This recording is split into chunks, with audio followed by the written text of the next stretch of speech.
All right, well, it is 7:01, and Mr. Hands is spot on. We do have quorum, so we might as well start. Let me start with a lovely announcement, which could be the last of this announcement regarding remote meeting procedures, in keeping with an act relative to extending certain COVID-19 measures adopted during the state of emergency, as amended by Governor Baker on a wonderful day in February 12th, 2022. This meeting is being conducted remotely over Zoom. Attendance by board or commission members are going to be remote. Remote attendance shall count toward quorum. The meeting is being recorded, so note on that for when you all join. And with that, I will take a roll call. Jim Lee. Here. Ed Hands. Here. Tom Broussard is here. Dennis Sheedy. Here. And Amanda Varela. You are muted, but I saw your lips move, and I'm good at the Zoom lip move reading. Perfect. Okay, so today, first item of business is we do have some regular session minutes. There are executive session minutes that I believe still pertain to a topic we are discussing in executive session, so I would not recommend releasing any of those. But if everybody has had a chance to read the April 14th, 2022 minutes, I would take a motion to accept and then look for a second. So moved. Second. So that would be Ed and Amanda. Take a roll call. Mr. Lee. Aye. Ed. Aye. Dennis. Aye. Amanda. Aye. Tom Broussard is an aye. So unanimous 5-person consent. Next up, so just in terms of the solicitation and proactive outreach, we have this here. I know I stumbled across an item which I added to the end regarding Teach Field opportunities for softball improvements. I wanted to just give a forum for every one of our calls in case there are things that people might have percolating from their conversations and their engagement with the town that might not have made its way all the way to an LOI, but something maybe we want to consider or be aware of. So I shall pause there. Ed, I think you might be looking for a garage at some point for a 1941 tractor and a car. But We're lucky to have Lee Williams money, so I don't think he's going to hear a thing from us. Someday they'll be coming for HAVC stuff for the society. It's been 5 minutes since I looked at that list. Is Swift Spark on there? Yes. Yes, sir. Okay, thank you. You got it. Okay, so hearing no other thoughts, thank you for the brief update, Ed. I appreciate it. So just some thoughts on the discussion and process regarding our LOIs. My hope is that tonight we simply go through them at a very high level to see if there are any obvious reasons for us not to consider them, and then to set the next 2 months as probably 2 meetings. One, just given the number of articles that would be related to recreation. Perhaps in July, we have a recreation only meeting, and I would really like to invite the people that submitted the LOIs to join the call so that they can hear us discuss these LOIs and hear our thought process and maybe add some color that might be missed. And that way, if we do decide to invite them to submit an application, they'll be part of that process from the very beginning. And then in August, I would look to do the same type of exercise with all of the remaining items. I'm flexible on whether we do the others in July or recreation in August. But my point is that I would really like to, first of all, make sure we're all familiar with the ask of what the LOIs are, discuss it at a high level. There is an item, for example, that's on here that is problematic due to court ruling, believe it or not. So things that we might simply say, look, as it stands now, we're concerned, and that might enable the team to go back to that person and explain our high-level concern, and they can have an opportunity to address it between now and July. But then in July, we should all be prepared to really have a thoughtful dialogue about, do we want to invite people to submit an official application? Does that sound like a reasonable plan? Do people feel okay with that? Awesome. It gives us enough time. It July and August, we would basically end our process of accepting new applications and letters of intent. It would then ask people to come back with their draft application in October. We could begin to deliberate on those draft applications for that October meeting.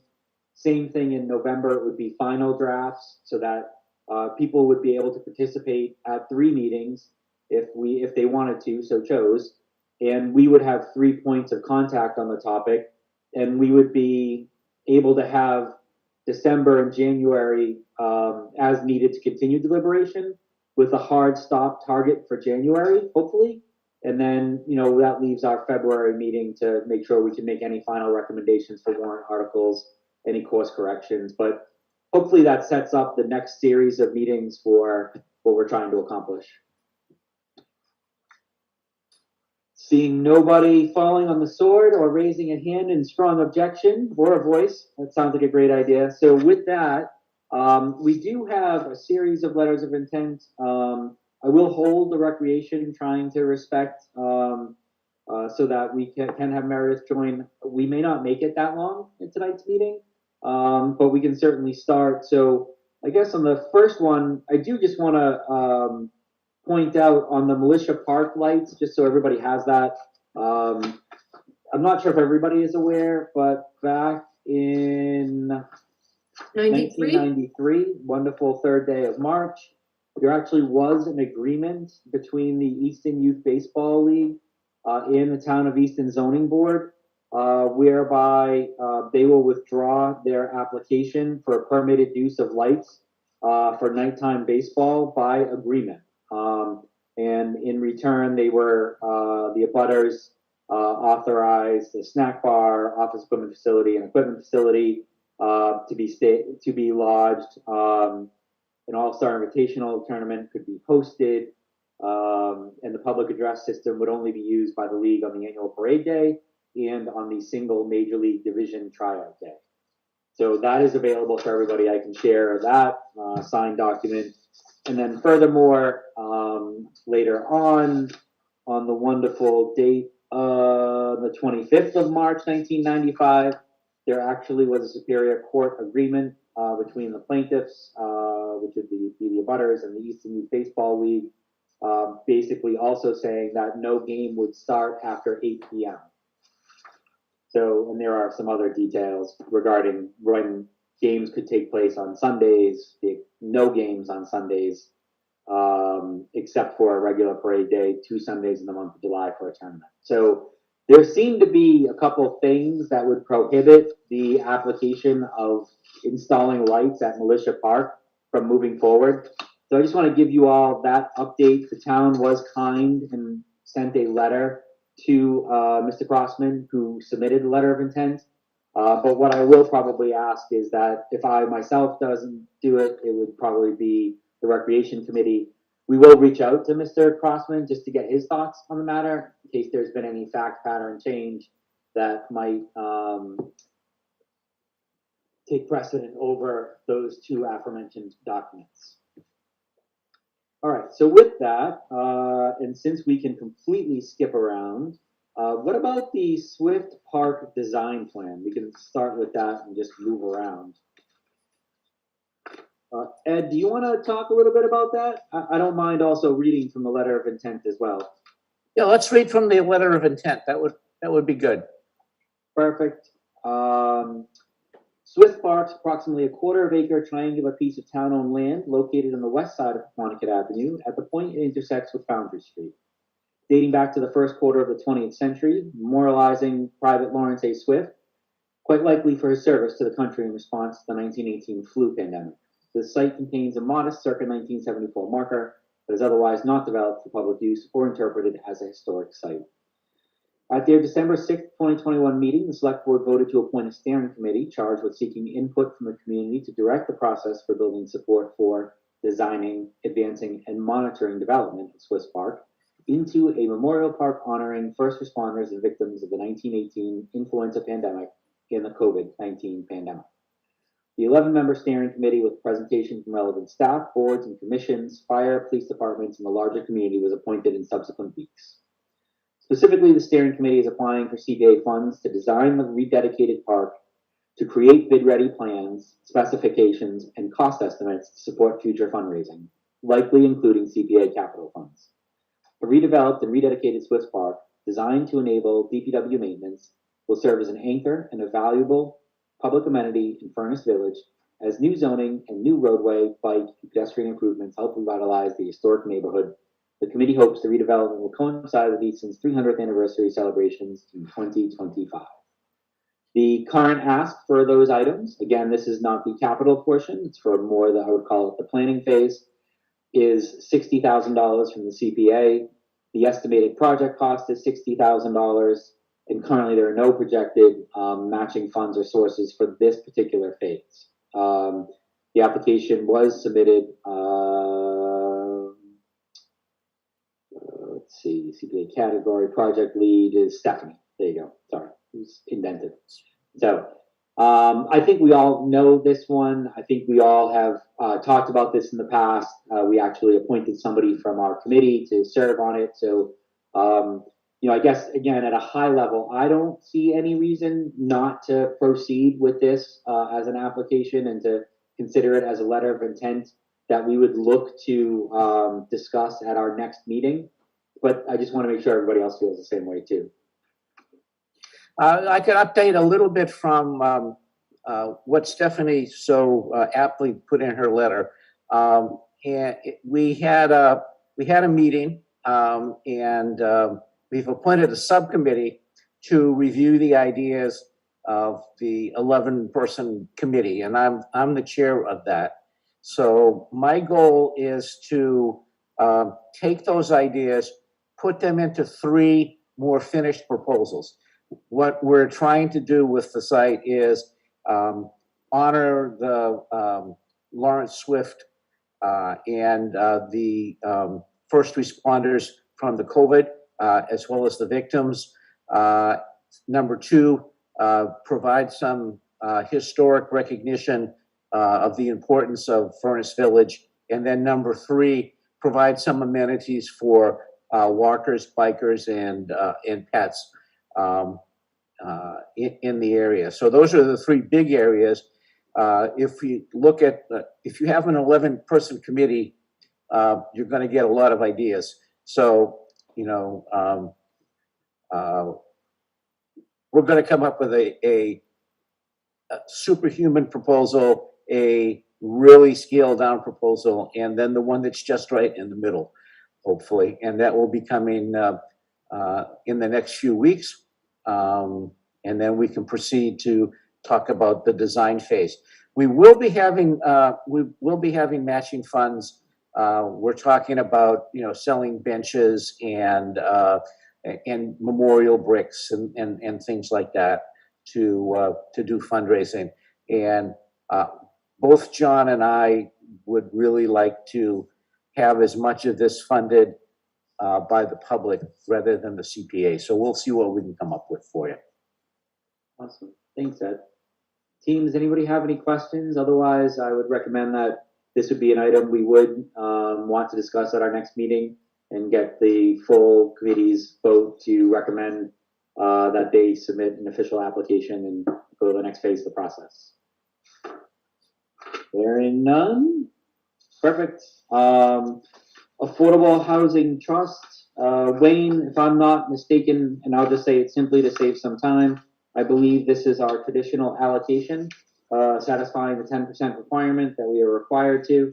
I do want to let folks know that on our behalf, I will be reaching out to the chairs of the Affordable Housing Trust, of the Historical Commission, and of the Recreation, just to, I guess, build a bridge, say hello, and let them know that obviously there are priorities amongst our priorities as part of our charter, and just let them know we're starting this process so that they're aware of, I guess, the kickoff of consideration season, and just being thoughtful of how much we value the topics and value their efforts. So just a heads up on that.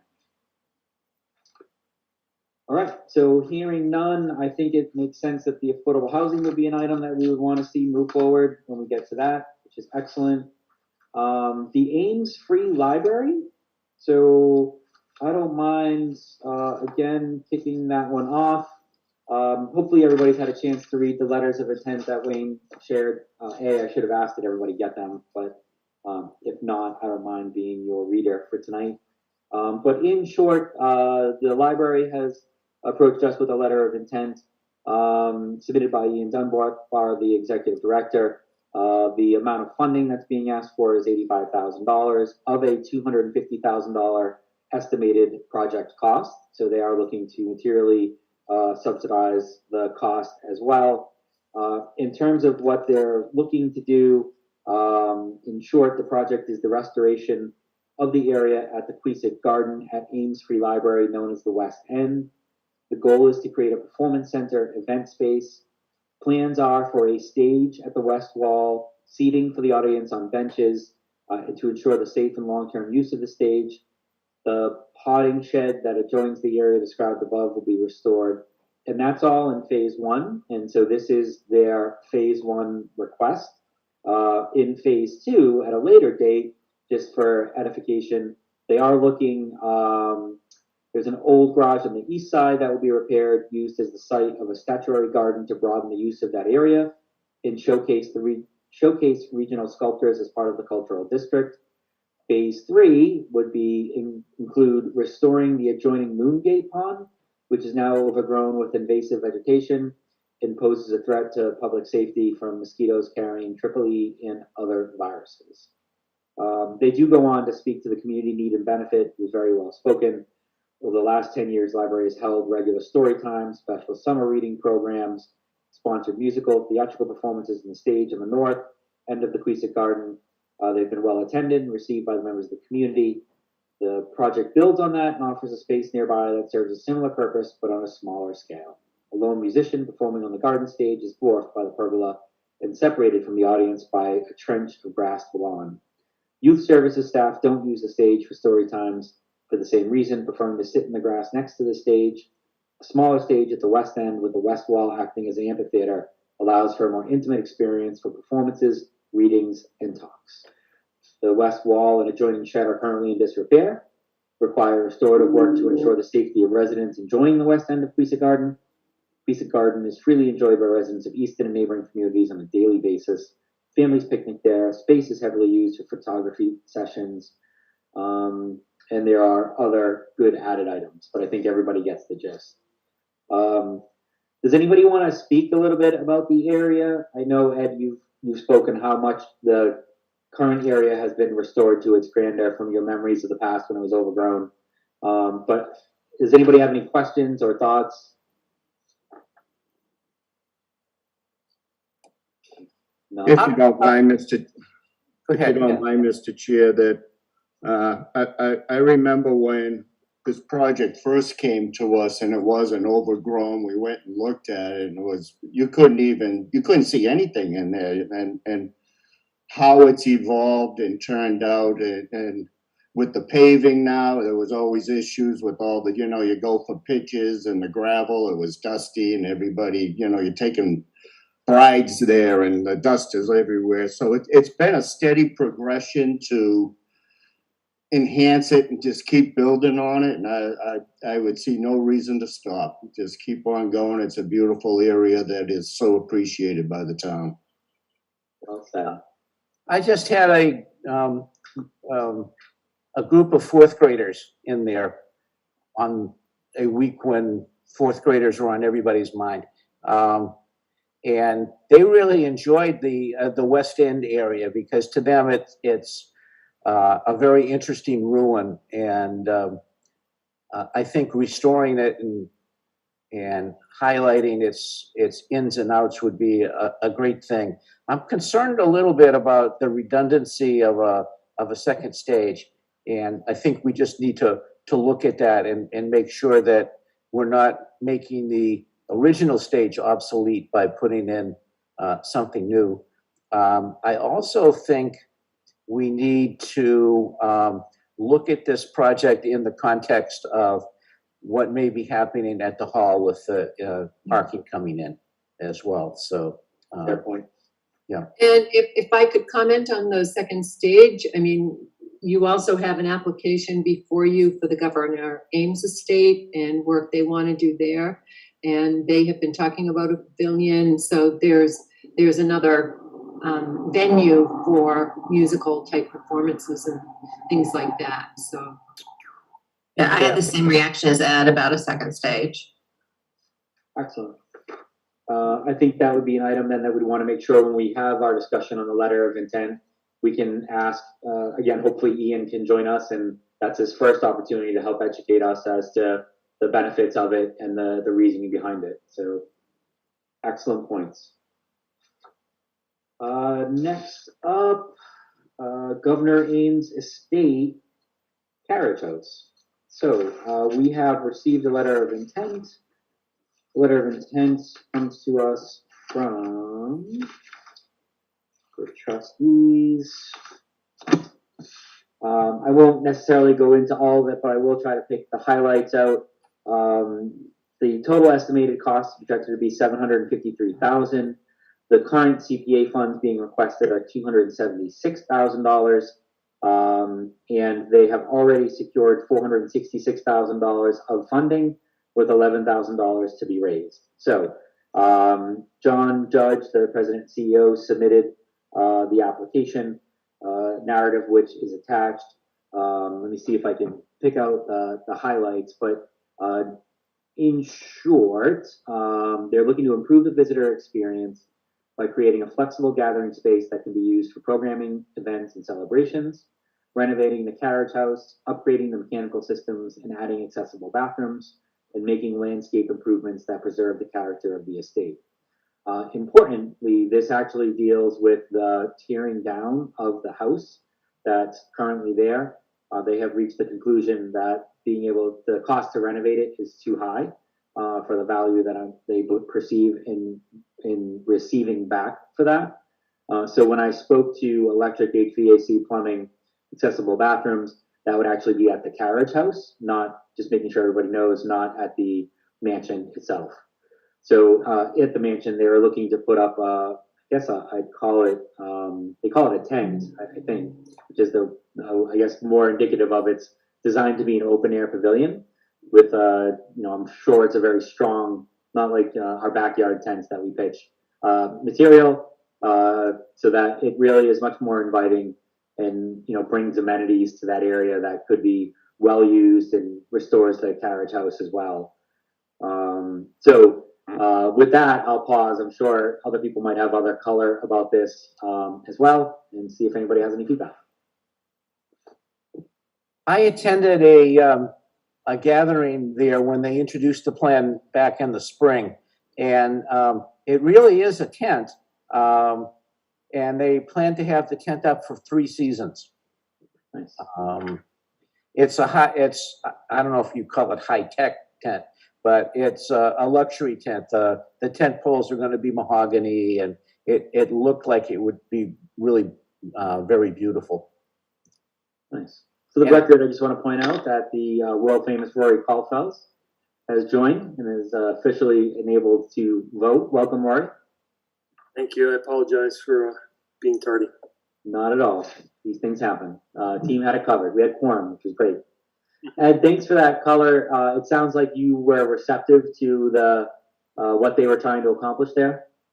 Yes, and every time I meet with them, I remind them that it's in the historic district and they need the permission of the historical commission in order to take it down. And they're well aware of that, because I remind a lot. Excellent. Ed, could I ask a question, or team, could I ask a question? So just the thought, given that the island has come into play, is there any thought that there is also development there that this organization may be looking to do at some point, and is now the time to consider that, to put up some type of accessibility to the island? Has anybody heard anything about that since the vote? I had a brief conversation with Dennis Camp, who is the regional land person, who's actually retiring at the end of this month. But his concern is that in taking that property, there's a lot of blowdown from the storms of the winter, and along the Queeset Brook that is going to need some work. And the cost of the trees that they took down on the property that they owned at that time was high. So I don't think they're ready to do anything in the short run. The accessibility issue would be simply to take down the fence between the two properties, and do something for people like me who have vertigo and can't cross the dam anymore. Right, so railings, width, all the Yeah. appropriate considerations. Okay, all right. I don't see any reason to withhold this from moving forward for consideration at our next kind of letter of intent review. Rory, just to very quickly give you some backdrop, what we're doing tonight is going through the applications at a very high level just to make sure appropriateness.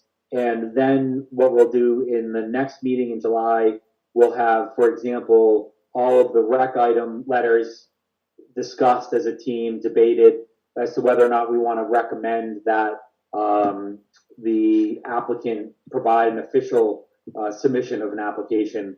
And I'd like to invite the people there as well. So while we're debating and reviewing the letters of intent, trying to make a recommendation as to advise to proceed, it gives the person submitting an opportunity to be present and to make any points for us. So tonight's high level, make sure we all get the general gist of the requests, and we dive in, splitting the items in half over the next 2 months. Got it. Thanks. Yes, sir. All right, so hearing no nays as to why this wouldn't be an item we would discuss at a future meeting, I shall move along. We have a request. Next up, I'll do the town hall landscape plan. So this is a request submitted by the town. It was Greg Swan who submitted it. The request is for an amount of $60,000. By way of summary, the DPW is seeking $60,000 in Community Preservation Act funds to create a master plan for the grounds at Town Hall. The funds will be used to hire a landscape architectural firm experienced in dealing with historic properties. They would review existing documentation, meet with stakeholders in a public workshop format, prepare concepts for the grounds at Town Hall. The concepts would then be used to develop plans to restore the grounds using modern techniques. It speaks to what the importance of the former Wayside Estate circa 1912, Georgian Revival Mansion, designed by Guy Lowe, and is a significant contributing resource within the Northeastern National Register Historic District. And one of the historic components of this building were its gardens and grounds. The town would like to restore these grounds to represent what the facility could have looked like when the structure was built. In addition to the beautification, the intent is to create an asset for both town residents and visitors to enjoy. The proposed project would consider and incorporate the Americans with Disabilities Act, low impact development, and stormwater standards, and also present an opportunity to eliminate any invasive species that may be located on the property, restoring local wildlife and fauna in the area, and returning elm trees to Elm Street. With town meeting approval in May of 2023, a master plan will be completed and in place by January 1st of 2024. Stephanie, Wayne, anybody, since you work for the town, do you have any additional thoughts from the town perspective that we might want to consider?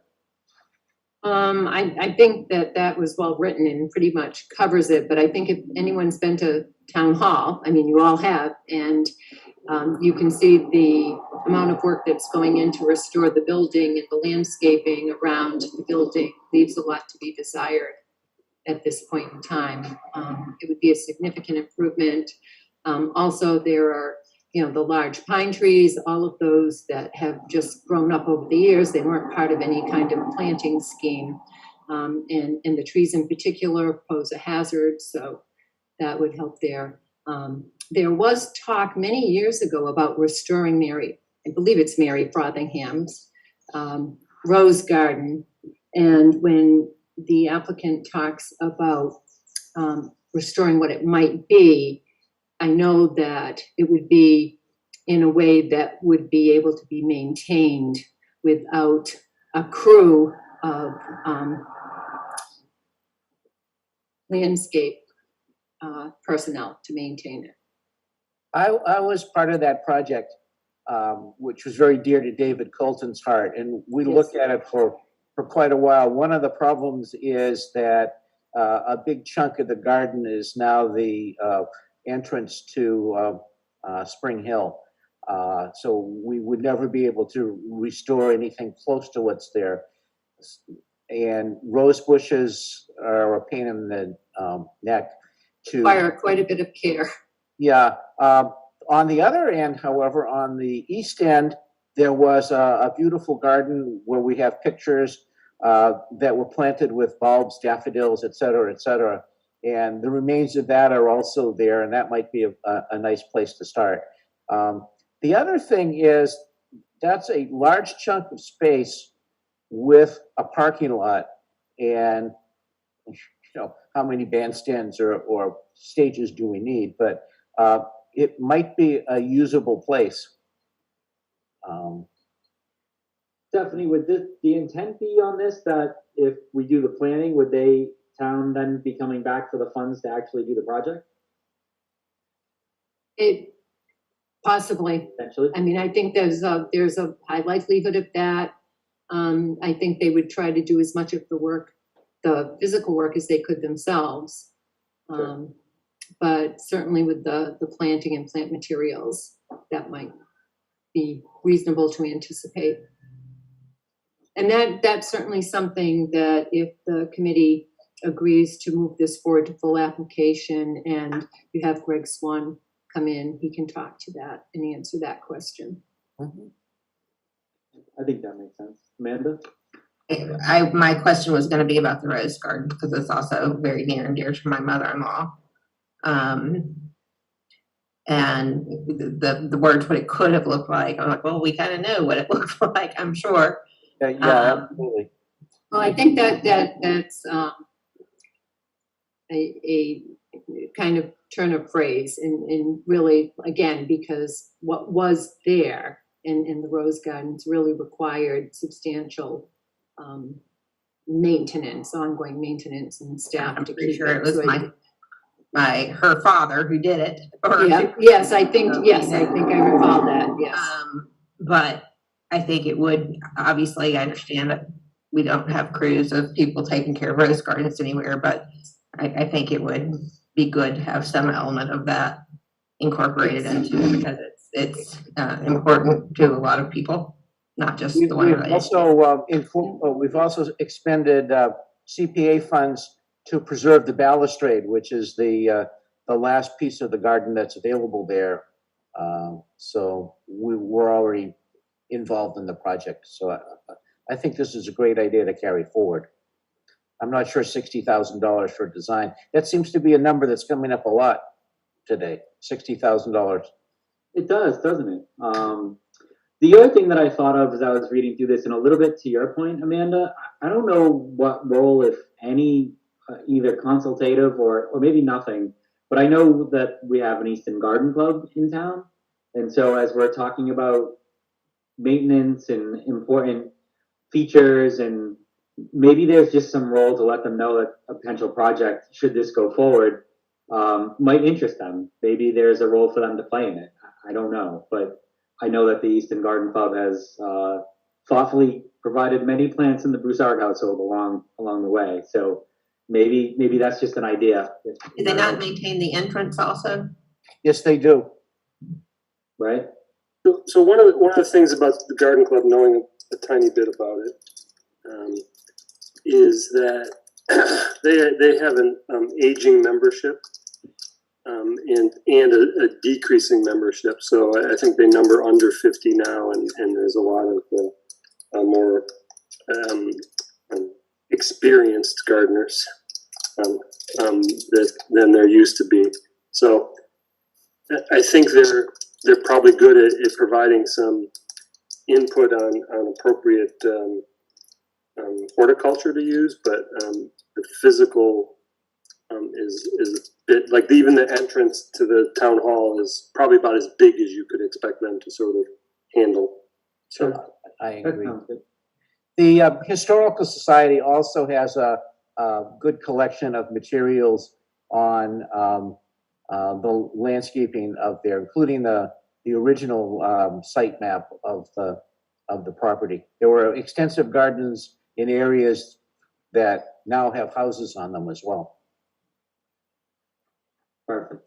So at some point in the right way, Lori, you know, it sounds like I know you have some good connections. So if we could just keep the connection alive as this project moves forward, I think that would just be best for the town and make them, certainly give them an opportunity to have a voice in how it develops as well. It would be welcomed. Okay, it sounds like we're all in line for that also to be an item that we would discuss in the future. The hall, I'm not sure we need to talk too much about the hall, but this is the official app. I see no reason why we wouldn't want to take it to the next level. I don't want to belabor the point, but does anybody have any items, or can we just I did just wonder about the parking again, and I didn't see reference to that. Maybe I read it too quickly. But that was not mentioned, and I was curious about that. Creation of the parking area behind the building, it was in there. Oh, it was. It was. No, that's okay. So it was in there, and I think that, you know, that would be a topic that I expect our team to spend some time on. So, and I'll reiterate for the fifth time that I think it should be broken into two projects, or it jeopardizes the whole. Understood. Fair. Particularly with the structural issues the hall is having now. And if I'm recalling, am I recalling correctly that in the litigation between the hall and the library, on the original library plan, blasting back there was a big bone of contention? Yes, absolutely. Now the shoe is on the other foot, and it's okay. Yeah. I think anybody who lived here at that time, yeah, will remember that. Fair. I think it's definitely something, Amanda, that when we talk about this either in July or August, unless anybody's opposed, I presume we do recreation in July and do the remainder in August.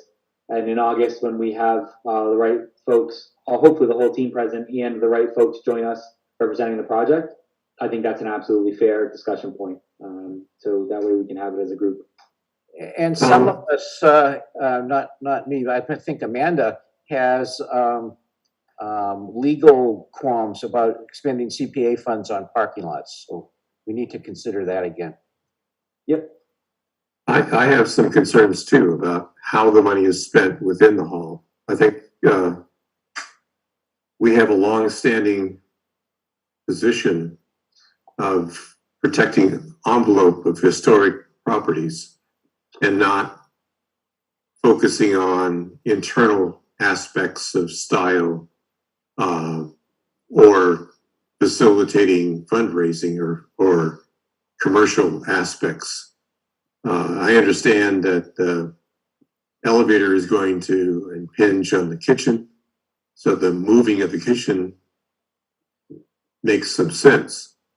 But beyond that, I hesitate to use CPA funds on interior or stylistic restoration. My position, but I'd like to put it forward. Does the project propose that? I may have totally missed that. I didn't think that was being like stylistic or. Well, I think I'm just asking us to be careful or cautious about that. I think that's fair, Jim. I think to your point, the sentences are broad enough that first of all, some of those items are included, specifically the restoration of the grand staircase, for example, general statement on the comprehensive rehabilitation of the hall. So this may be a third and separate meeting, maybe. This could be a lengthy one. There could be a lot of plan review. There could be a lot of detail review. I'm certainly amenable to kind of having a July meeting for rec, an August meeting for everything else besides the hall, and if we need to, a separate hall meeting. It's going to be our biggest expenditure, probably one of the largest items we do that could impact the town. I know myself, I also am thinking along the same lines you all raised. I also think of value, and that just gets into the details of what are we really going to accomplish with this spend, so that I can feel confident from my perspective personally that we're creating the value for the town that we would expect for this type of a project. So I think all of these points are valid that we will have to navigate our way through one by one. So what I might do is, if you folks want to think on it and just shoot me a note as to whether or not you think a separate standalone meeting would be warranted, I'm happy to take your advice and hear your vote. Okay, appreciate that feedback. So that takes us through all of the items that are not rec. So I'll start in on the rec, and I'll do the two that we know about. One, Rory, again, just at the very beginning. So Militia Park, there are actually two facts that are governing the situation that we need to go back to the applicant, Mr. Crossman, on. The one is that there was an agreement signed between the Easton Youth Baseball League such that there would not be lights for the usage of lights at nighttime. And in return, they were given approval for certain utilization of the public address system only on tryout day and annual parade day. They were given the use of 3 buildings presently located, continued usage. So it was the abutters and the league coming to an agreement. And then the Superior Court also, in between the league and abutters, decided a case, and in their judgment, the agreement was that no games would start after 8 p.m. So both of those things seem to cut against the request for lights. And I do think it's important, because I was completely baffled when I read that, because my connection with baseball was far less involved than my connection with softball. And even I knew that there was a consent decree with the abutters, that they couldn't have lights and they couldn't have games on Sundays without special permission. So for someone super casually involved to know that, I can't imagine that, like, has something changed, because everybody should know that. That you can't have lights. Got it. Right. Again, Yeah. I remembered it from, and my brain is a sieve. Ed said he has about 5 minutes, so you got that going for you, Amanda. So I think we just go back to Mr. Crossman then, I think, if I can sum up your thoughts and just let him know these things stand. And unless there's something else that we don't know about, it seems like it wouldn't make sense for us to pursue the lights application. Perfect. Stephanie, Wayne, is that something you all could do on our behalf? I know we already provided this letter to him. Has anybody heard back from him? He has been in touch with me. I had a conversation with Nate, letting him know that he would be receiving the letter, and he has, he feels there must be some kind of restitution, but I'm not sure there is. Okay. I don't know if restitution is the right word, but some. All right, let's wait to hear back then on that. So on the Keach Field, no official letter of intent is included yet. It's more just an awareness letter of interest, I should say. So I happen to have a daughter who is in softball, plays at Keach Field, and I happen to be sitting near some other coaches who were saying, geez, the balls always go in the poison ivy. I wish we had a fence along first base. And they just got to thinking about how they would love to have a home, as they called it, for girls softball, and what that might look like with some fences and some improvements that would enable them to host tournaments, so on and so forth. It's literally an idea right now. There is no formal request. I will be working with them to see if they want to pursue a formal request and submit a letter of interest. And as soon as that comes across, we'll make sure we forward it. And I'll let them know the timeline of what we're expecting so that they can appreciate what they need to accomplish in order to satisfy our timeline, which is largely meeting in July to discuss letters of interest, and then subsequent provision if we, as a committee, want them to recommend they submit an official application to follow up in the subsequent months. Tom, just for background, EGSL paid for a significant part of the original, fencing and things like that, the backstops. I was not involved at the time, but that's my understanding. Emma has played one game there in her career because it's deemed unsafe. And the outfield grade is not good in several spots. I think there's really only one field that, at least when I was involved, the league thought was safely playable. And but for the Parkview construction taking 2 fields, they wouldn't be using it right now. Right. So it's a big waste of a lot of time and money went into those fields, and to have them unplayable, fixing the safety issues seems like a no-brainer to me, rather than starting anew somewhere else. Sure. And I think I know exactly what you're saying. For our little ones, the ball doesn't usually make it out. No, it doesn't go in the outfield, yeah. But as soon as you, for context, get one of the fields, as soon as you get 15 feet past shortstop and third base, there's a material incline as you go up to another level. So I'm highly confident that's what you're thinking about, Amanda.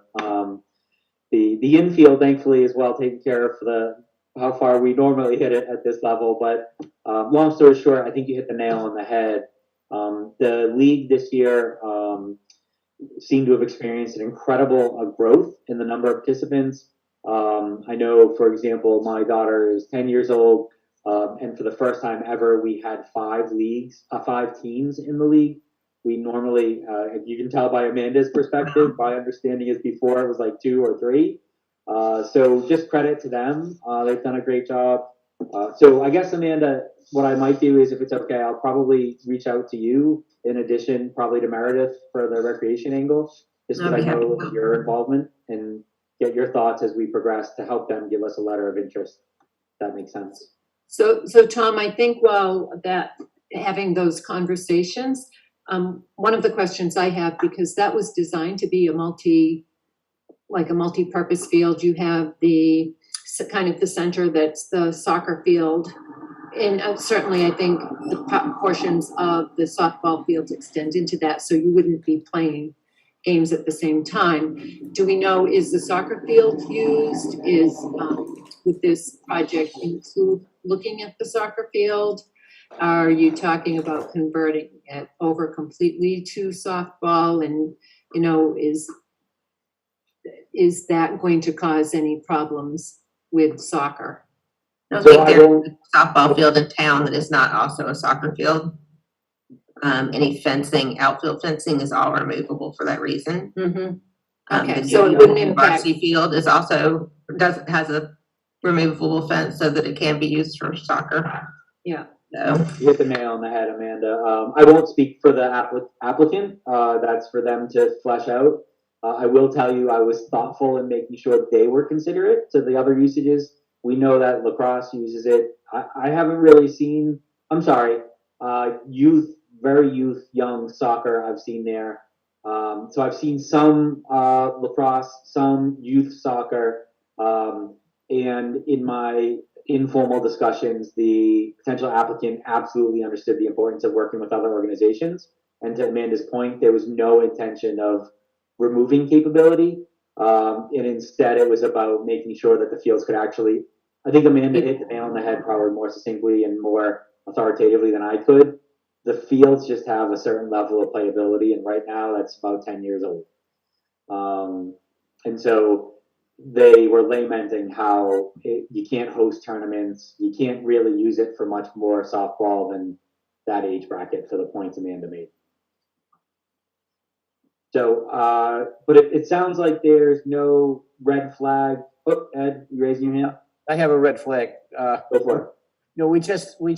We have to make sure that we couch the language in such a way that we're not making this look like maintenance, that it would be rehabilitation or something like that fits under our purview. I would also like to call, as a historian, attention to the fact that if there is a slope in the outfield, there was such a thing called Duffy's Cliff at Fenway Park, and the Red Sox won 3 World Series while the cliff was there. So it might Oh. actually help. Is that what happened? They fixed it and that was it for how many years? No, they kicked Babe Ruth out. He put the first on. That's what it was. Which started at Queesa House. Awesome. All right. Next up, we have a couple items. One is I guess the basketball and tennis courts are probably the most straightforward. I'm stalling a little bit in case Meredith can get it for any part. So the tennis courts and the basketball courts, does anybody have questions on them that they'd like to raise? I think the requests were pretty standard. I will go over the amount. The amount requested for the basketball courts is $275,000. For the tennis courts, it's $350,000. The quotes are using an asphalt surface for the basketball courts. The current courts were constructed in 2007. I'll pass the mic to you folks in case you have other thoughts or questions. There were a couple items that I had that I'm happy to bring up. In 2007, who constructed those courts and who paid for them? Because I don't remember it being us. There's this thing called the school department who seems to want to foist off every single field on us rather than do it themselves. And I have an objection to that. Got it. Noted. Does anybody know who constructed these in 2007 and how they were funded? Okay. Ed, is your objection so strong that you wouldn't entertain having these folks come in to discuss it further with us? Because Oh, if no, so, I think we should vote on that as a team. It's a perfectly legitimate thing to talk about, but I think there's, besides my ongoing objection, this is like Lee's objection to paying the fee to the, yeah. But there's the issue of, what is it? Is it if it's maintenance, we can't do it. Understood. And the questions I had, one, additional usage options like pickleball. We're building pickleball courts, so I don't know how much we need to invest in supporting alternative use for pickleball courts. That said, if it's painting lines, okay, this sounds like a de minimis in nature. The other questions I had were just, I guess along the lines of, sometimes you look at your room and there's a hole in the wall and you pay to fix that wall and paint that wall. And sometimes you look around the room and you realize if you paint that wall, everything else is now regrettably looking that much worse for the wear. And so my other questions would just be to understand the larger magnitude of the project. For example, if the fence is peeling back and there's holes in it, and we're going to consider engaging on putting down a new surface, but we haven't discussed some of the other aspects that would make the facility and therefore the value that we would get from putting down a new surface all the better, then I just want to ask some of those questions. And so I myself will go through that area with a new eye, having not played basketball or tennis there, but gone by it 100,000 times. But those would just be questions I would like to ask as well, so that we're not kind of penny wise and pound foolish, and we get a great surface and the rest of the facilities are less than enjoyable, and therefore the town would be less inclined to engage for some crazy reason. I'm not saying that's true. I'm just saying I like to think about it holistically and ask the other questions too. On the tennis court, it was a little, I know absolutely nothing about any of this, but it was a little jarring to read the request and read, the asphalt court that's, 15 years old is already completely unusable, and we're going to replace it with an asphalt court. I mean, obviously we're not putting a grass tennis court in, but is there another budget-friendly alternative that is more durable? To your point, I don't know what I'm even speaking about, but maintenance did come to my mind of like, how do you maintain these? So you get, if it's 350 grand for 15 years, that's a good chunk every year to. And it's one thing for tennis courts where you have a school team using them, but Yeah.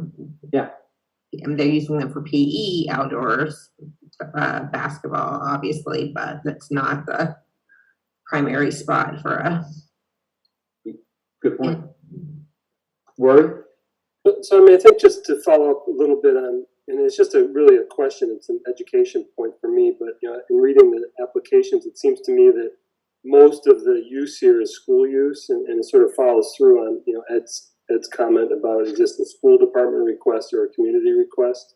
And I think that's probably something for us to sort of just understand. I mean, I know there is some community use of the courts, but is it a significant portion, or is it just a de minimis portion that you might see somebody on a Saturday playing a game of tennis as opposed, or a pickup game of basketball, 3 guys playing ball? So I don't know. I don't know the answers to the question. But. Particularly basketball, when you've got Frothingham Park right down the street. And you also have a basketball court at the Union Villa, and most of the people that use the basketball court are students who they may play in the summertime because that's what they're, what they're familiar with. 2007 is suspiciously around the date that the new high school was constructed, so that might have been part of the original project.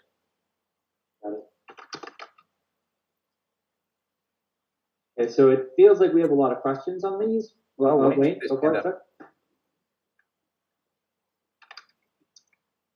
Wayne, we can't hear you. You can type in the chat if you want, or we can circle back when you try to figure out the voice. Did you unmute yourself? Okay. Did you turn up your volume? Okay, so we'll let those two go, but it makes sense that we probably want to ask some good questions and prepared for having people join us. Next up is the Richardson Olmsted School Playground. This is an ask for $153,500 submitted by Mr. Getchell, writing to express our interest in applying for CPA funds to improve our 2 playgrounds for the benefit of our students and our community. Should we be fortunate enough to obtain support and funding, we intend to use the funding for landscape and playground design, project management, oversight, and construction of a new playground at Richardson Olmsted School. Currently, there are 2 playgrounds behind RO that are separated by the cafeteria and the gymnasium. The original playgrounds from the opening of the school building in 1997. Current playgrounds lack grass, green space, pavement is cracked, and the lone play structure is in need of repair. We would like to work with professionals to redesign these spaces, professionals from the new school that's being built, to design these spaces to include grass, new play structures, swings, ADA compliant, accessible play spaces, an outdoor classroom, benches, open fields for students to play. Also interested in exploring possibilities of combining the 2 playgrounds as we are now one school. They expressed the support of Dr. Brow, Mr. Twombly, and Mr. Twombly is also working to engage Easton's rec department and the DPW on the project as well. So that is, in short, the application. I think, Ed, I'm assuming your initial conversation still holds and point that you made on the courts. Do you feel any differently about this? Yes, I actually do. And the reason for that is that the 2 pieces of playground equipment were among the very first things that the CPA paid for. So we supported that a long time ago, and it's certainly worth a conversation. I'm not sure that the price is right, but we do have a tradition there. Okay. And it is pretty grim. Mm-hmm. I will definitely. It was grim when my kids were there and they're in high school. Yep, I agree. And I'm okay. Oh, go ahead.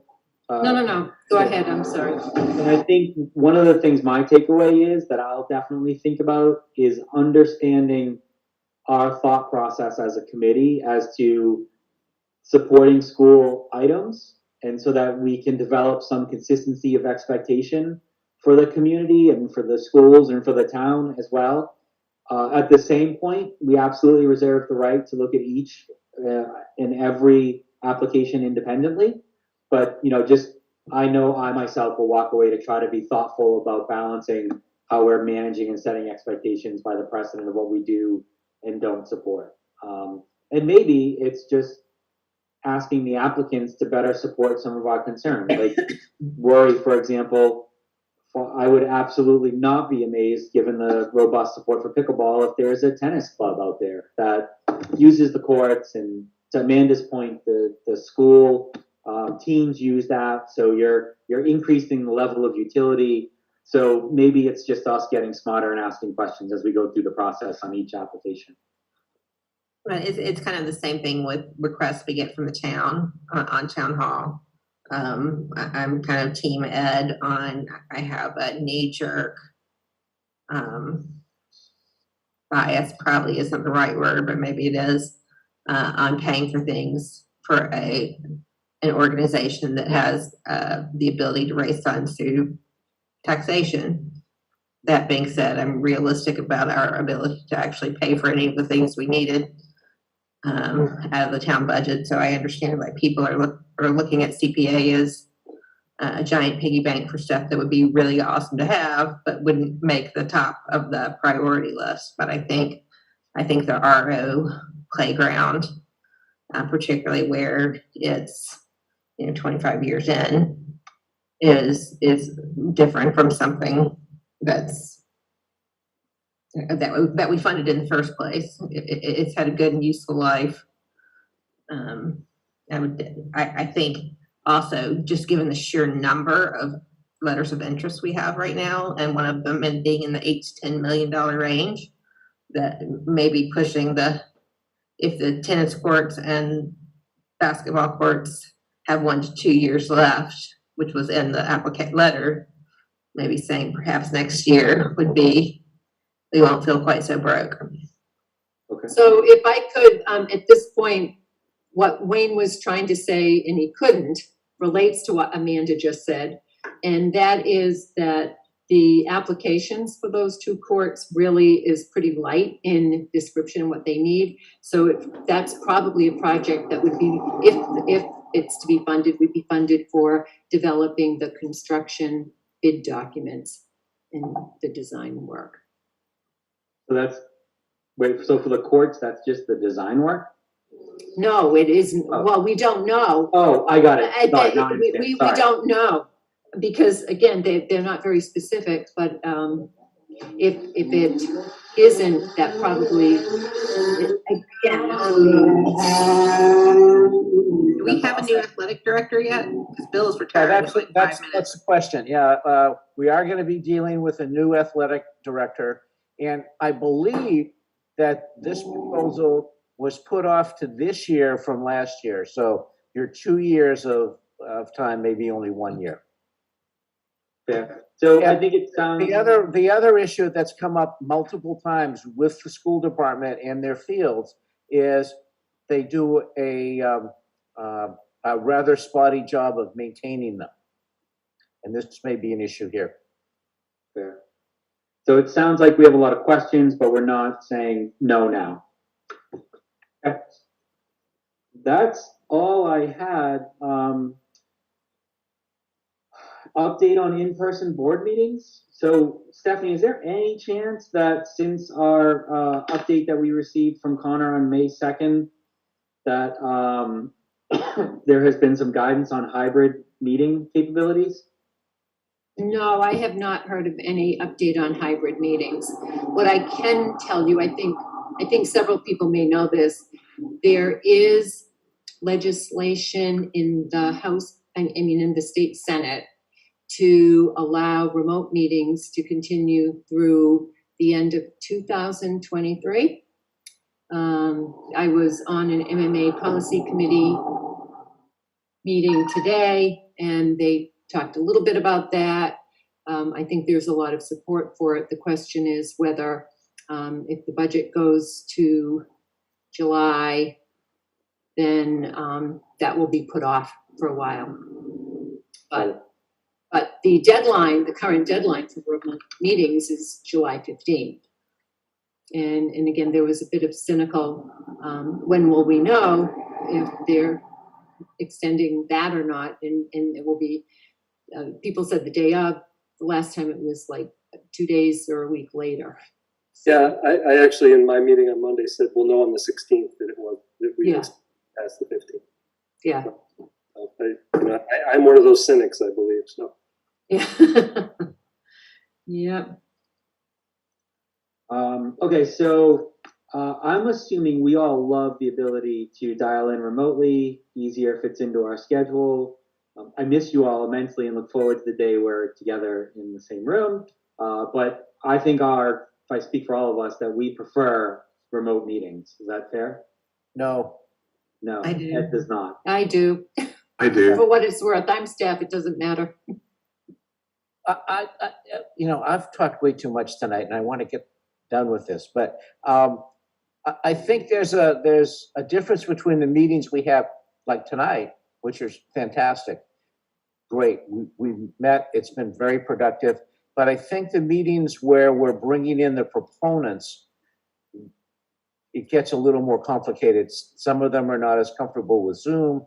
They may have, screen share stuff.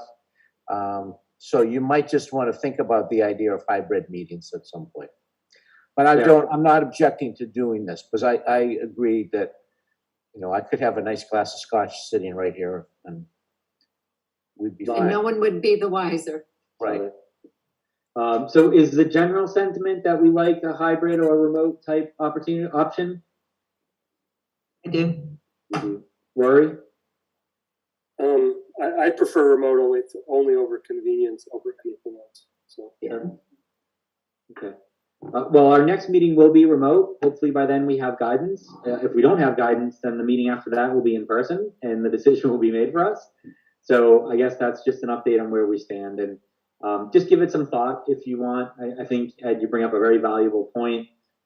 It certainly is a lot easier to understand where people are coming from, body language, so on and so forth. And also, there might be some merit to being in person for some really thoughtful conversations that will be had on items like the hall, for example, and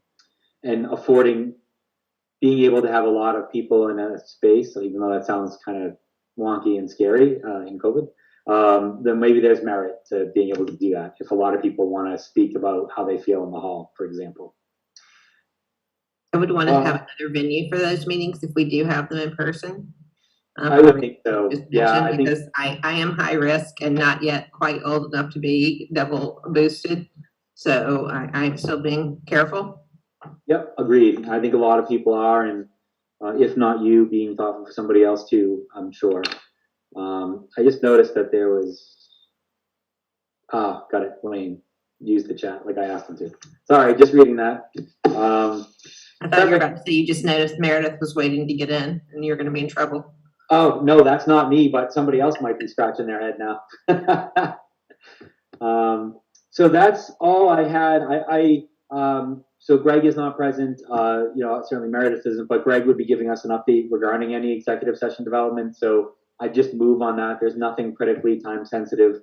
I do also want to thank you, again, as a team. There was some really positive feedback about our engagement at town meeting, for all of the thoughtfulness that went into the articles. They all passed, and honestly, that is a team effort. So for the effort and thought that you all put into those warrant articles, it was appreciated by the broader community. And I thought our committee acquitted itself well. So thank you all for that. Next meeting, Thursday, July 14th, 7 p.m. So we have that. And unless there's any more items or thoughts or discussions, I will happily take a motion to adjourn. So moved. Second. That's Mr. Sheedy and Hands. Roll call vote going around the dais. Ed? Yes. Dennis? Yes. Jim? Yes. Amanda? Aye. Rory? I And I am an I as well. So thank you all so much for your time, and good to see y'all. Have a great night. Yep. Thank you. Bye. Thank you. I think